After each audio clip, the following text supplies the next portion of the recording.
Well, hello, everybody. Good afternoon, and welcome to Ask the Docs, a Fertility Institute of Hawaii live stream. June is Pride Month, and our topic is IVF and surrogacy. Today, thank you for joining all of us, or thank you for joining us. We have a lot of great information to share with you. My name is Dr. John Fraterelli. This is Dr. Emily Goulet. And we have a special guest, Paige Blows. Thank you, Paige, for Hello. joining us. Hi, thanks for having me. Just as an introduction, Paige is a mom of two. She's been a gestational carrier 3 times. She is a human resource professional. She's on the board of directors for a local nonprofit animal rescue. She has carried for straight, gay, local, and international couples and is a proud member of the LGBTQ community. Paige, again, thank you so much for joining us. Absolutely, thanks. I appreciate you guys inviting me on. I guess, one of the things we're going to talk about, we're going to talk about IVF and surrogacy and in general. I guess one thing, and maybe Dr. Goulet, you can take this, is what is a surrogate or gestational carrier? Or maybe Paige, we should ask you, since that is you. Tell us what you think of that. Yeah, so I just know gestational carrier is a person who carries a pregnancy for another couple. Gestational versus traditional surrogacy carries the embryo made from the other partner, so their egg, their sperm, so not connected to the carrier at all. Right. Yeah, I think in general, when I was training, those two terms were completely separate because there were some surrogates, that would carry a pregnancy and using their own egg. Nowadays, everyone just has kind of morphed into just calling everybody a surrogate, whether they're the traditional surrogate or the gestational carrier. And I still find myself saying gestational carrier all the time when everyone else says surrogate.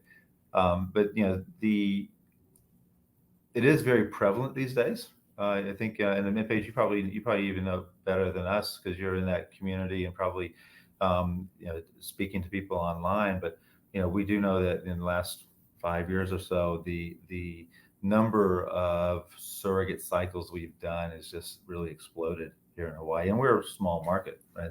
So I know that on the mainland, it's really robust right now. One of the questions. Sorry, I was just telling Dr. Goulet before we hopped on that I feel like I run into so many other people that have gone through surrogacy lately. So it's definitely starting to become more common. Correct.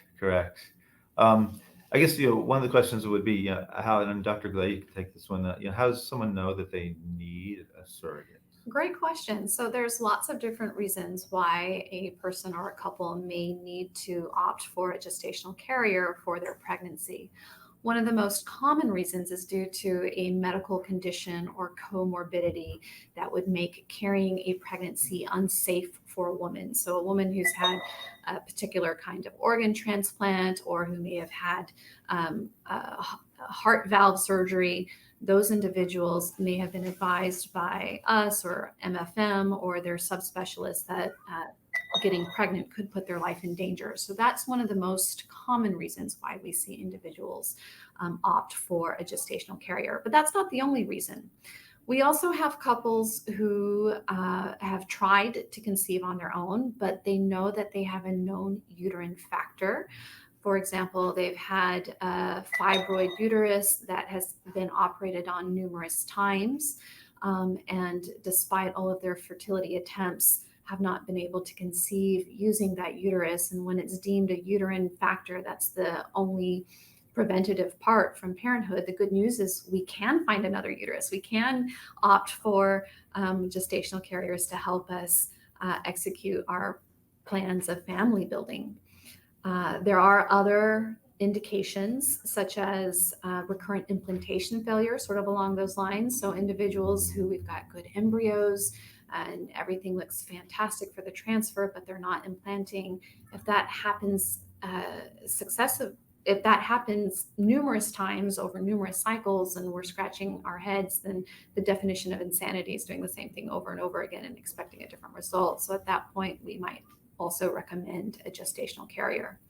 I think what's so wonderful here in Hawaii and becoming so much more common is our same-sex couples, specifically our male same-sex couples. They need a uterus. This is how we find a uterus for them, so that they can go about their family building. But there are other fertility-related reasons, such as recurrent pregnancy loss, or the lining isn't growing well on the embryo transfer scans. And so we might at some point also recommend, not usually as a first-line treatment, but as a possible solution to the ongoing fertility problems. Yeah, so this can be really almost any reason for needing a gestational carrier or a surrogate. Paige, how does one choose to become a surrogate? I think the first thing to look at when you're thinking about that is your experience with your prior pregnancies. Did you enjoy being pregnant? Did you have relatively easy, non-eventful in a good way pregnancies? And if that's the case, the next thing is kind of your personality. Are you the type of person who wants to do service for others? Helping another couple, helping be a part of the process to alleviate the pain of infertility. And then after that, it's really researching if you want to go with an agency or independently if you have experience. And I know that for intended parents, there is this research process, and looking at the surrogate to choose, which surrogate they may want to work with. As a surrogate, how do you do that as well? It's the matching process is unique. You definitely want to find a couple who shares the same values as you. There's a lot of different things that go into pregnancy, a lot of things that could come up, and you want to make sure that the family that you're matched with has the same kind of ideas and would do the same things that you would want to do in those scenarios, or to make sure that you can meet their needs. If they have specific religious needs or dietary restrictions that they'd like to uphold during the pregnancy, that's something to think about as well. Yeah, I think that there is. I think one of the things people have to realize is that there are a lot of things that happen behind the scenes, and that it's not just, I need a surrogate and I need a uterus to carry a pregnancy. There's a lot that goes into it, a lot of thought and work that goes into making sure that the match is correct. Yeah, it's so important. You're going to be connected with these people for possibly over a year, so they're going to be a part of your life. So you need to make sure that it's somebody that you can get along with and work with in a good way. And what I see somewhat common are patients who bring in someone that they know to be their gestational carrier, whether that be a sister or a relative or a very good friend who's had a healthy, successful pregnancy in the past. And so they already have that relationship, and they've already discussed moving forward using that gestational carrier. But that's not the only way. Not everybody is fortunate to have a sister who can volunteer their uterus. And so we are fortunate that there are agencies and independent gestational carriers out there who make their services available. And what about the screening process? Dr. Glay, how do we in the office, what do we do? So we leave the personal matching, that is something we don't have opinions on, but we do have medical opinions as far as, is this person a good fertility candidate for us to pursue treatment with? We will want to make sure that the health of that individual is overall very good, that they're not smokers, that they aren't obese, and that they have a healthy lifestyle. We also want to make sure that that they don't have any other major medical problems, whether that be diabetes or high blood pressure. And we look back on their past pregnancies and see, how did those pregnancies do? Were they term? Did the babies do well? Did they have any major medical complications at the time of delivery, like with hemorrhage, needing a transfusion? So these are all things that we take into consideration for looking out for the gestational carrier. We also evaluate the uterus of our gestational carriers and their reproductive tract. We want to make sure that we think that an embryo that is being transferred into that uterus has a good chance of implanting. And so if there's any problems within the uterus, whether that be large fibroids or congenital variation like a bicornuate uterus, we would probably advise against using that individual as a gestational carrier. Right. I think that's important to realize, is that like as Paige said earlier, if you've had pregnancies before and they were uncomplicated and you enjoyed being pregnant, then that might make you a good candidate. And that's kind of what we're looking for too, because if we see that someone's had a lot of complications, there were issues during the pregnancy, that means they're not going to be a good surrogate. And that's looking out for the surrogate. That's, we're looking at this at two different ways. For our patients who want to become pregnant or who want to have a baby, is there a good uterus to put that embryo in that's going to give a successful pregnancy? But in the surrogate who's now going to become our patient too, are we doing her harm? And certainly there's always risk to pregnancy that's unforeseen, but we don't want to use a surrogate who has any kind of risk at all that might hurt her or the baby, might have any complications in the future.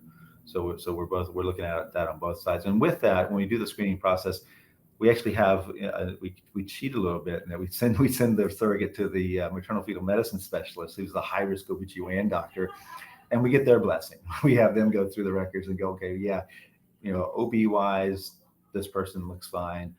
Or no, I'm concerned because there's a diabetes risk or high blood pressure risk or some other risk that might be risky for her, because the MFM really has no, they're not worried about the embryo at all. They're not worried about our patient. They're worried about the carrier. So that gives us, that gives us the impartiality. Yeah, impartiality of knowing that, okay, someone else has looked at this as well, and they're okay with that surrogate.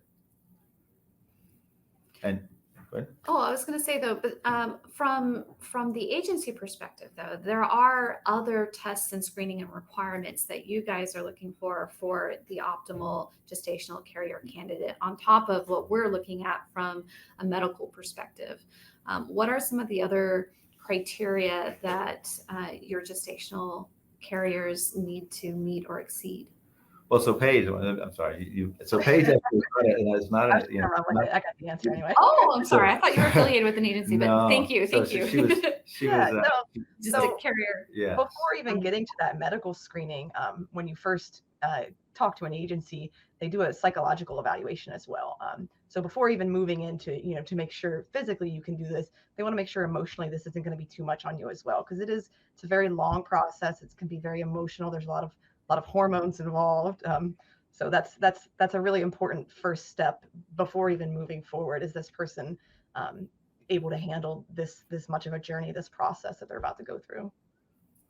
And it's important to realize, we do blood work screening on the surrogate, and if they have a partner, on infectious disease screening on the partner as well. And so everything is looked at to make sure it's as safe as possible. Paige, talking about the psychological evaluation, because I think that's important. People can sometimes forget that there's actually other people involved in your family that may be involved with that, right? And so, absolutely. You have children and you have a spouse, and how do they deal with that?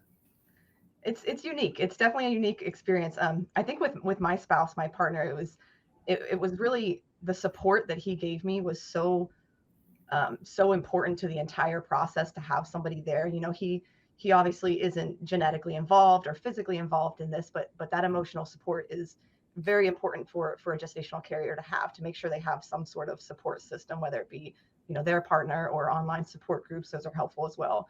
And then my children, I've done a couple journeys now, and they've grown up through the years through it, but I think it's been a really, really cool experience for them. They've gotten to learn, the process. They've gotten to learn about fertility physically, and they've also learned, empathy and compassion and service to others through watching us go through this experience. And I guess now is time to kind of come out and say Paige, you were our gestational carrier for my youngest, Ethan, who's turning 4 in August, and as you said, your children have met Ethan, right? Mm-hmm. And so they saw you pregnant 4 years ago, and now they've seen Ethan multiple times since then. And so I imagine that it kind of does, it makes it more real for them, at least at that point. And they're great when they're around my children, and we definitely value you and your family for everything that you've done. Yeah, it's definitely special building that bond with another family through what you've gone through together. It's a unique experience. One of the questions that somebody had was, can a surrogate also be an egg donor? I guess, and that goes back to like the traditional surrogacy, that's not it's illegal to do. So certainly, yeah, it could happen, but shouldn't. So generally, a surrogate can be an egg donor, but not a surrogate at the same time. So you can be an egg donor and then a surrogate later on, or vice versa. But you can't be both. You can't be an egg donor for the couple that you're carrying the pregnancy for. So that's not allowed. And the reason that's not allowed is because then it becomes the biological child of the surrogate or the person carrying the pregnancy, and then legally that can get into some issues. And there certainly have been legal precedent there for why that shouldn't happen. It just gets really messy. And I guess, speaking on that legally as well, because, for instance, if you're having a surrogate carry an embryo that's not biologically hers, there are legal documents for this whole process as well that are put in place prior to that for the gestational carrier, and for the intended parents, that document, whose sperm it is, whose egg it is, whose uterus it is, whose baby it's going to be afterwards.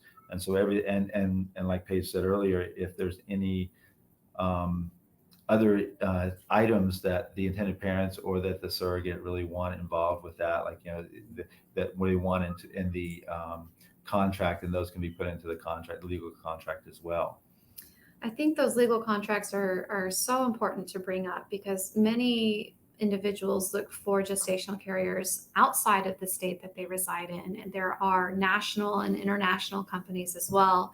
And each location may have their own laws and rules and regulations and restrictions on the birth of the child and who is deemed automatically the parents. And some states do require that you have to adopt your own your own child when you use a gestational carrier. So it is important to do your research and to consult with legal advice to find out what is applicable to you. Right. I guess, Paige, can you comment on like the end of the pregnancy and the delivery and how that interaction kind of goes with the intended parents? Legally, are you speaking the legal process? Just in general, as far as your communication, like when you go in labor, how do the intended parents know and things like that? So I think that's going to vary from couple to couple. Obviously I can't speak for every surrogate, but in my experiences, I've always had pretty close relationships with the intended parents throughout the entire pregnancy. We keep in constant communication, seeing each other. So when that happens, it's like a text or a call. Hey, it's time. Let's meet up. Let's do this. We're together through the whole thing. All of my births have been, with the parents in the room there, so they can receive their baby, as soon as the baby's born.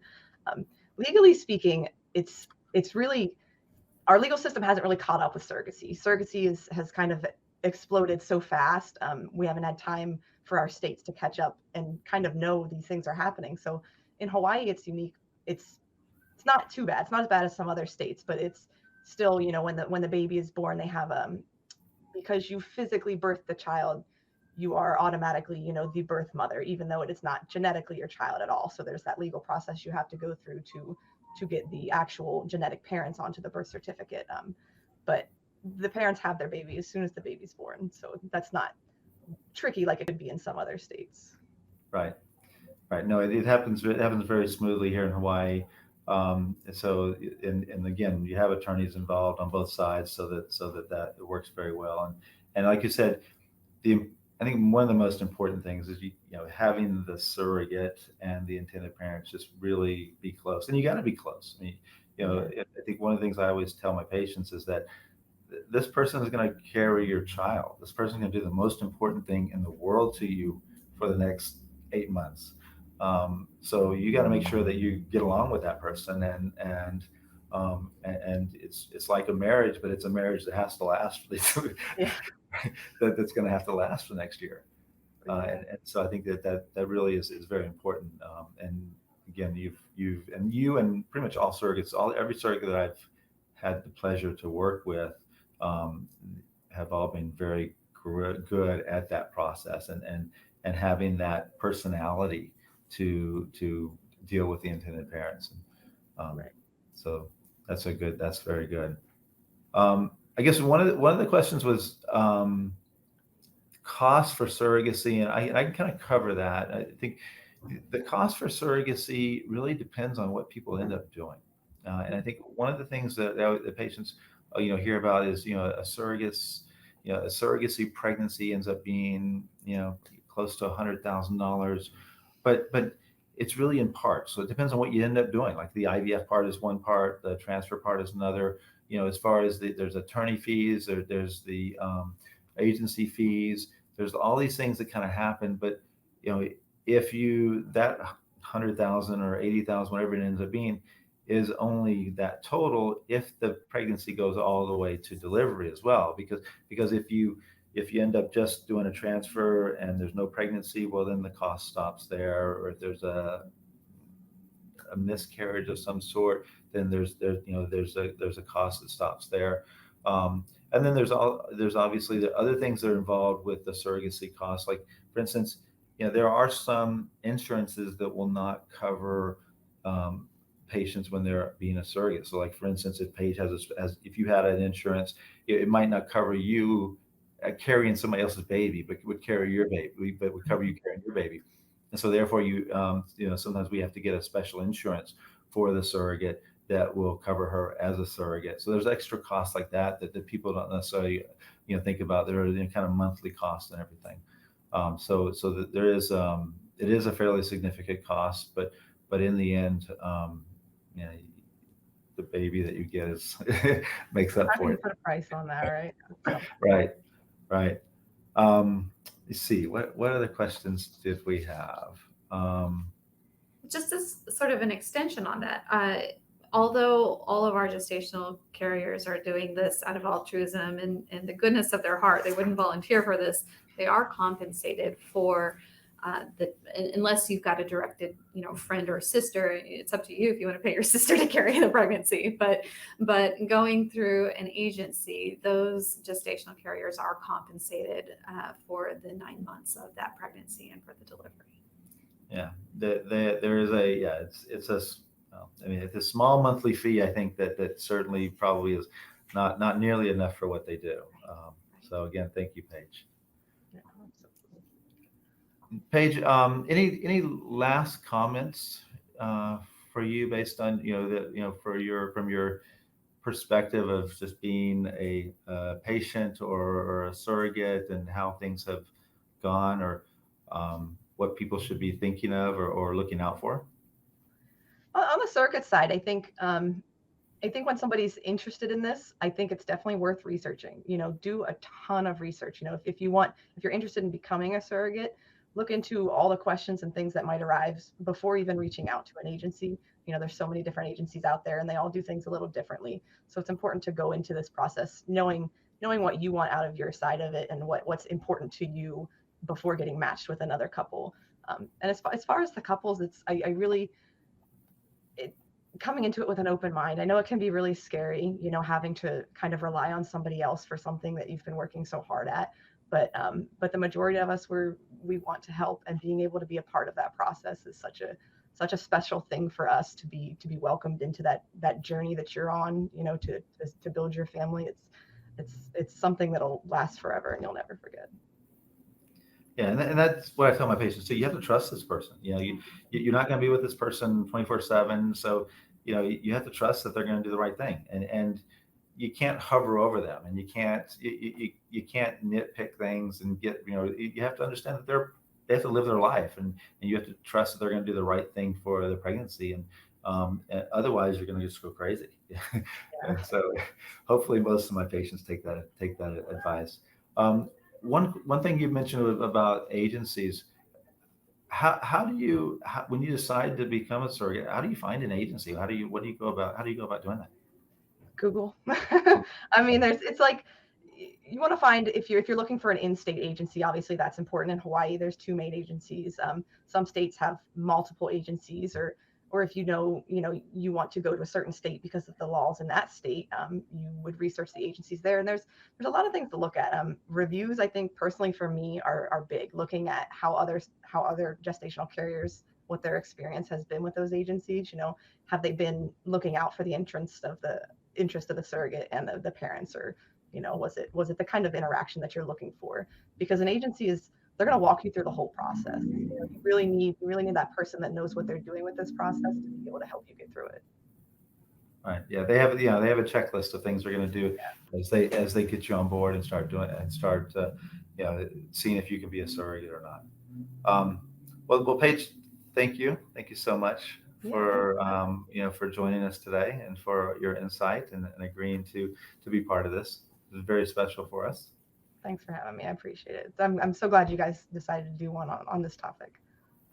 We are too. I think it's been long overdue, and again because of the popularity of surrogacy now, it's been something we definitely need to do. Well, thank you.